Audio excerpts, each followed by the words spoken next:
May 28th, 1453. The night before the world changed forever. The air over Constantinople was heavy, as if the city itself knew its fate.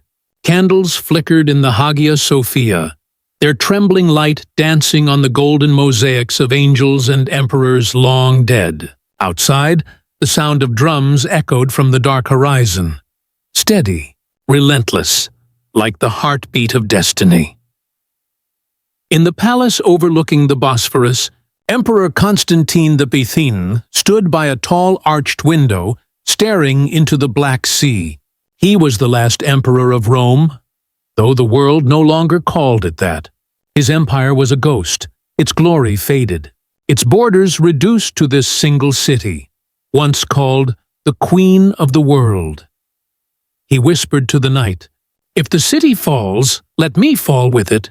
Across the water, the fires of the Ottoman camp burned like a necklace of red stars. Hundreds of thousands waited under the banner of a young sultan, Mehmed II, barely 21, brilliant, ambitious, and burning with a vision that would make him immortal. He had sworn to take Constantinople not just for conquest, but for destiny. He believed he was chosen. That prophecy itself had written his name beside the city's fall. But inside those walls lived people who refused to believe prophecy could decide their fate. Mothers prayed, soldiers sharpened swords with trembling hands, and deep inside a hidden chapel, a woman knelt before the Virgin's icon, her tears glistening on cold marble. Her name was Helena, daughter of a Byzantine noble, betrothed to a Venetian merchant she did not love. Her heart belonged to someone else, someone forbidden. His name was Yusuf, a Turkish deserter captured years ago, once a janissary under the Sultan's father, now a convert, loyal to the emperor. They met in the palace gardens, under fig trees heavy with fruit. What began as stolen glances turned into whispered confessions, and then something far more dangerous. But tonight, love had no place in the shadow of war. The walls of Constantinople, massive, ancient and proud, had stood against countless sieges. But Mehmed had brought something new.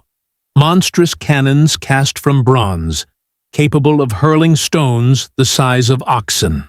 For weeks, they had thundered day and night, shaking the earth and the faith of those inside. Still, the city held. Until now. A storm rose from the Marmara Sea, dark and violent. Lightning split the sky, and in the Sultan's tent, Mehmet watched it with quiet awe. His vizier urged rest, but Mehmet only smiled. Even heaven roars before the dawn of empire. At that very moment, within the city walls, Helena found Yusuf among the wounded near the Blachernae gate. He had been struck by falling stone, his arm broken, but his eyes burned with the same fire as the cannons outside. "They'll breach by morning," he said through clenched teeth. "You must leave. Take the tunnels beneath the palace." She shook her head. "I will not run." He tried to rise, but pain forced him down. "Then at least promise me, you'll survive to tell the truth." She pressed her lips to his forehead, a farewell she knew she might never repeat. Outside, thunder answered cannon fire. It was hard to tell which was louder. By midnight, Constantine called his final council. The leaders of the city, priests, nobles, even foreigners gathered in the great hall. The emperor spoke not as a ruler, but as a man about to die. "Tomorrow," he said, "we meet our fate, not as Greeks or Latins, but as brothers." Then came the silence, the kind that falls before history breaks. Across the Golden Horn, Mehmet mounted his black horse. Behind him, torches spread like a river of fire. He raised his hand. The drums stopped. The world held its breath, and then the earth moved. The final assault had begun. The cannons roared in unison, shaking domes and towers. Arrows filled the sky like locusts. From the sea, Ottoman ships advanced behind floating bridges. From the land, waves of soldiers stormed the walls, their battle cries blending with the shrieks of the dying. Helena ran through the streets, clutching a small wooden cross. She passed burning homes, collapsed arches, and the bodies of those who once sold bread and wine in the markets. Above the chaos, church bells rang, but their song sounded more like mourning. Constantine led his men at the St. Romanus Gate. He wore no crown, only armor polished bright as the rising sun. "God will not abandon us," he cried. But even faith can tremble before fate. At dawn, a crack split the great wall. Smoke poured in, followed by soldiers in red and green. The city's defenders fought like lions, but the tide was endless. Helena reached the square near Hagia Sophia, where hundreds of women and children knelt in prayer. The great doors were barred, the chanting echoing through the vast dome. Yusuf was nowhere to be seen. Outside, the banner of the crescent rose above the towers. And then, silence. A silence heavier than death itself. The city of Constantine had fallen. Inside the Hagia Sophia, the doors burst open. Soldiers poured in, shouting victory. Gold, icons, relics, everything the empire had treasured for 1,000 years was theirs. Helena closed her eyes. In that instant, she remembered Yusuf's last words. Tell the truth. But what was the truth? That love could exist between enemies? That empires crumble but hearts remember? Or that some fates are written long before men are born? Outside, Mehmet rode through the shattered gate. He dismounted before the Hagia Sophia and stood in silence, gazing up at its dome. Dust drifted like ghosts in the morning light. "Behold," he whispered, "the dream of Alexander, fulfilled. The city was his, but even conquerors feel the weight of what they destroy." And somewhere, in the crowd of captives, a young woman's eyes met his, defiant, unbroken, shimmering with tears.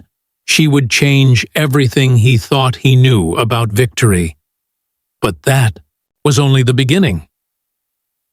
The morning of May 29th, 1453. The day the world awoke to a new empire. The streets of Constantinople lay in ruin. Smoke curled above the domes.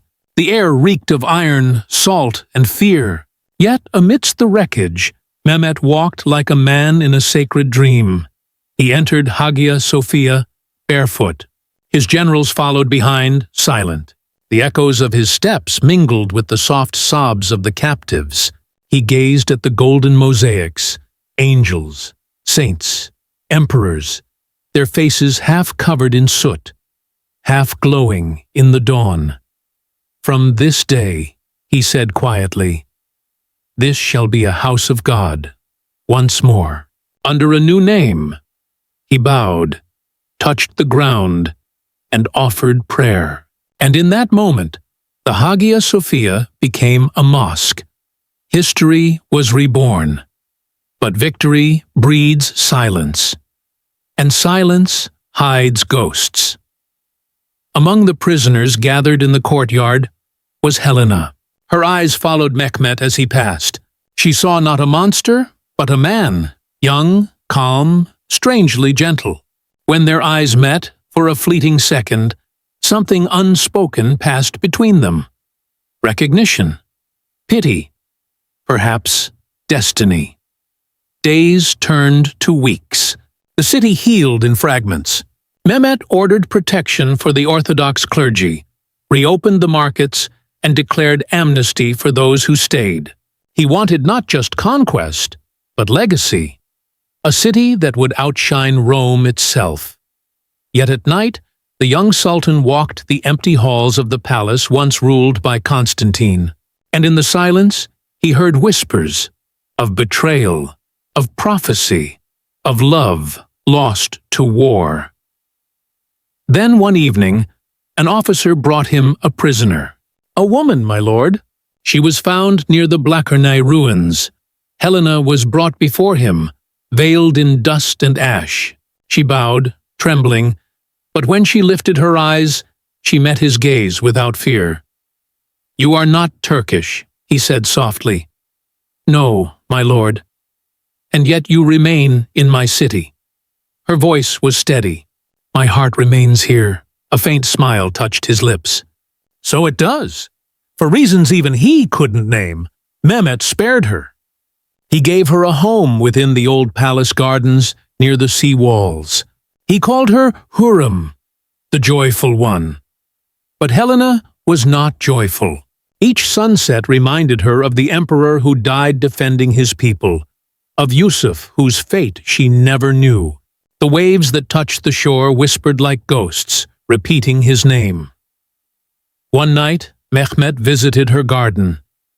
"You do not fear me," he said. "I fear the silence," she replied. "It hides too many dead." He looked away. "You think me cruel. I think you are lonely." That truth cut deeper than any blade. From then on, Mehmet visited often. They spoke of faith, of fate, of what it means to destroy and rebuild. And somewhere between those conversations, something fragile began to form. Respect, curiosity, perhaps even affection. But whispers spread quickly in a conquered city. The court murmured of a Christian woman who held the Sultan's attention. The viziers warned him, "She will be your ruin." And perhaps they were right. Because one night, Helena found an old locket buried near the ruins of the Blackernay Gate. Yusuf's. Inside was a fragment of parchment bearing his name. Her heart froze. He had lived and died defending her escape. She went to Mehmet, tears burning her eyes. "You promised to rebuild a city of peace," she said. "Then honor those who died for it," he nodded. "Then tell me their story." And so she did. For hours she spoke, of Constantine's final stand, of Yusuf's courage, of the people who fought not for empires, but for love, for home, for faith. Mehmet listened, his hand trembling around his sword. When she finished, he whispered, "Then let this city remember." He built a monument at the gate where Yusuf fell. No inscription, only a single carved dove. He called it the Gate of the Forgotten. Helena never left Constantinople again. Some say she became a scholar, teaching Greek to the children of the new empire. Others say she disappeared into a convent by the sea. As for Mehmet, he ruled for decades, conquering lands, shaping history, and turning Constantinople into Istanbul, the heart of an empire that would endure for centuries. But those who served him closely said he never forgot the woman who made him see victory as loss. Years later, he would whisper to his chronicler, "Empires fall not from battle, but from the hearts of those who can no longer love." And so, the story of the fall of Constantinople became not only the end of one world, but the beginning of another, a world where faith, love, and ambition collided beneath the same golden dome. Because in the end, it wasn't just walls that fell that day. It was the illusion that empires last forever. And perhaps that's the truth Yusuf wanted her to tell. If you felt the echoes of their story, subscribe and journey with us through the forgotten nights that changed our world forever. This is Yesterday Echoes,